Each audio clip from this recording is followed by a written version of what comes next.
You preach about truth every Sunday, but you forgot your own. Lower your voice, please. Do you want me to remind you? Or should I remind your wife? What do you want from me?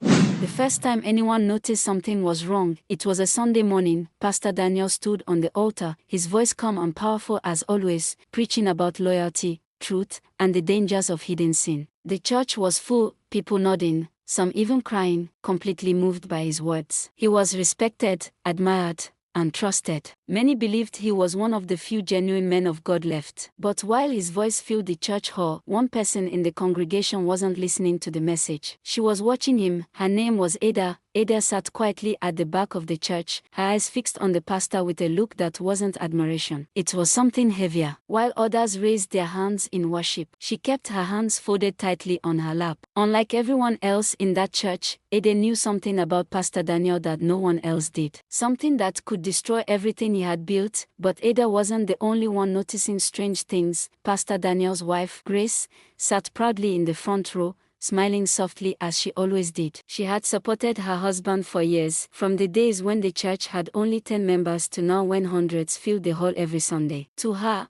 Pastor Daniel wasn't just her husband. He was a man called by God. But lately, small things had begun to bother her. Late-night phone calls he stepped outside to answer. Messages he quickly deleted. Sudden trips he explained with short, vague answers. Still, she pushed the thoughts away. After the service ended, church members gathered around the pastor to greet him. Children laughed, women praised the sermon, and the choir sang softly outside the building. Pastor Daniel smiled, shook hands, and blessed everyone as usual. But the moment he stepped outside, his eyes accidentally met Ada's. His smile disappeared instantly. For a brief second, something dark flashed across his face. Ada slowly stood up from the back seat and began walking toward him. Her steps were calm, almost too calm. Pastor Daniel felt his heart beat faster, something he had learned to control for years, because Ada was not just another church member, she was a part of his past. A past he believed would never return, and as she approached him quietly and whispered, "Pastor, we need to talk," Pastor Daniel realized something terrifying. The secret he thought was buried was about to come back to life.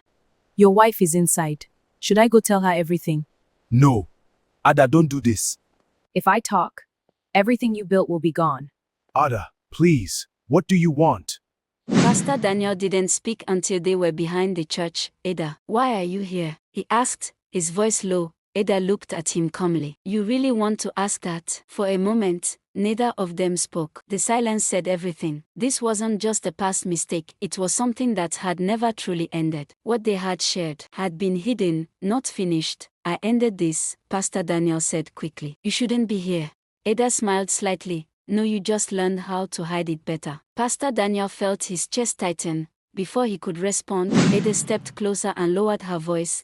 "I'm tired of being your secret," she said. "And I'm not going anywhere this time." Pastor Daniel looked around nervously. "Ada, please. If anyone sees us, if anyone finds out." She interrupted. She pulled out her phone and showed him the screen, messages, pictures, proof. Pastor Daniel froze. Everything he had built was now in her hands. "I'm not here to ruin you," Ada said softly. "But things are going to change." Pastor Daniel swallowed hard. "What do you want?" Ada looked straight into his eyes. "If you want me to stay quiet, then you do exactly what I say." And in that moment, Pastor Daniel realized something terrifying. His secret was no longer his to control. Daniel, who were you talking to last night? You were awake? I heard everything. Grace, it's not what you think. That night, Pastor Daniel couldn't sit still. He paced around his room, his phone in his hand, staring at Ada's last message like it was a ticking bomb. "Don't forget, I'm watching." His chest tightened. For the first time in years, he wasn't in control. In the living room, Grace watched him quietly. She didn't say anything at first, but something felt wrong. The way he avoided her eyes, the way he kept checking his phone, the way his calm voice now sounded forced. "Daniel, is everything okay?" she finally asked. Pastor Daniel forced a smile. "Of course.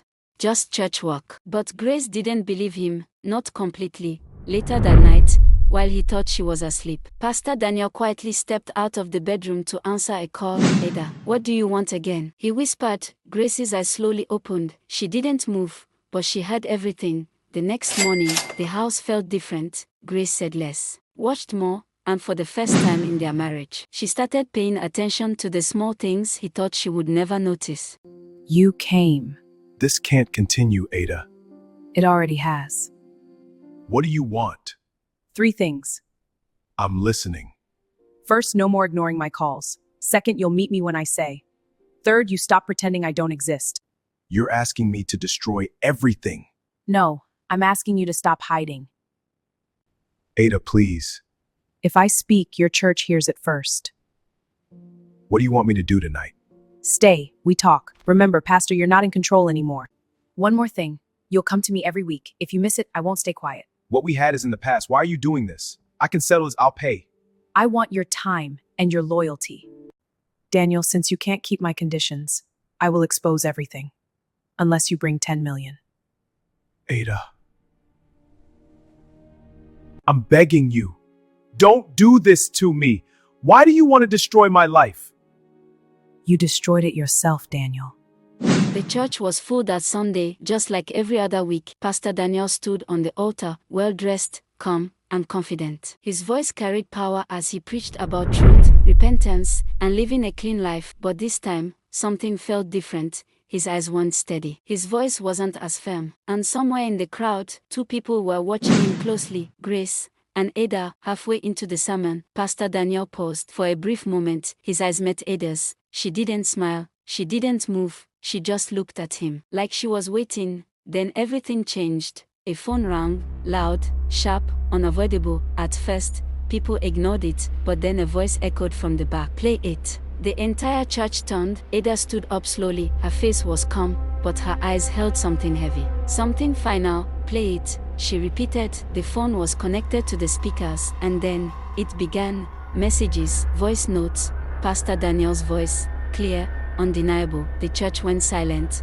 Then whispers started, then shock, then chaos. Grace didn't cry. She didn't scream. She just sat there, still, as if everything inside her had gone quiet. Pastor Daniel dropped the microphone. His hands were shaking. Everything he had built was collapsing in front of him. Ada stepped forward, not angry, not shouting. Just calm. I didn't want it to end like this, she said, but you left me no choice. Pastor Daniel couldn't speak. For the first time in his life, he had no words.